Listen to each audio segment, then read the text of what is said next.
আসসালামু আলাইকুম। গত কয়েকদিন যাবৎ প্রচণ্ড রোদ, তবে আমরা যে 2 দিন ধান কেটেছি সেই 2 দিন আলহামদুলিল্লাহ বেশ ভালোভাবেই বৃষ্টি নেমেছে।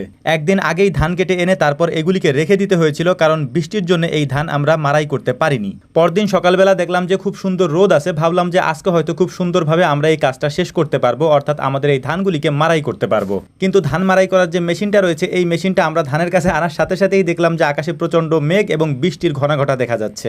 তাই দেরি না করে খুব দ্রুতই আমরা ধান মারাই করার কাজটা শুরু করে দিয়েছি, যাতে করে শুকনো ধানগুলি আমরা এখান থেকে নিয়ে যেতে পারি। কিন্তু আমরা যতই প্ল্যান করি না কেন, একটা প্ল্যান তো আল্লাহ তাআলা আগে থেকেই করে রেখেছেন, আর সেটাই হবে আল্লাহ তাআলা যেটা করে রেখেছেন আগে থেকেই। আমাদের দুইজন মেহমানও ছিলেন আমাদের সাথে, আমাদের ফরিদপুরের জনপ্রিয় দুইজন কন্টেন্ট ক্রিয়েটার, একজন ইব্রাহিম ভাই আর একজন হচ্ছেন সোহাগ ভাই। তারাও আমাদেরকে আমাদের কাজে সাহায্য করতেছিলেন, যেহেতু বৃষ্টির খুব তাড়া দেখা যাচ্ছিল।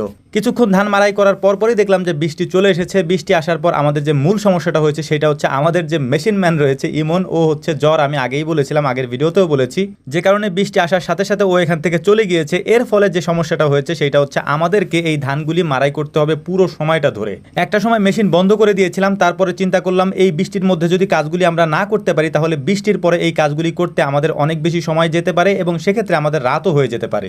আজকে বৃষ্টি হওয়ার কারণে দুইটা সমস্যা আমাদেরকে পড়তে হয়েছে, আর সেইটা হচ্ছে এই ধানগুলি আমরা আগের দিন এনে রেখেছিলাম ভিজা অবস্থায়, অর্থাৎ ওই দিনও বৃষ্টি ছিল, আজকেও বৃষ্টি হচ্ছে, যে কারণে এই খড়গুলি একেবারে ভিজে যাচ্ছিল। কিন্তু সমস্যা যখন শুরু হয় তখন সব দিক দিয়েই শুরু হয়। আমরা বৃষ্টির মধ্যে এই ধানগুলি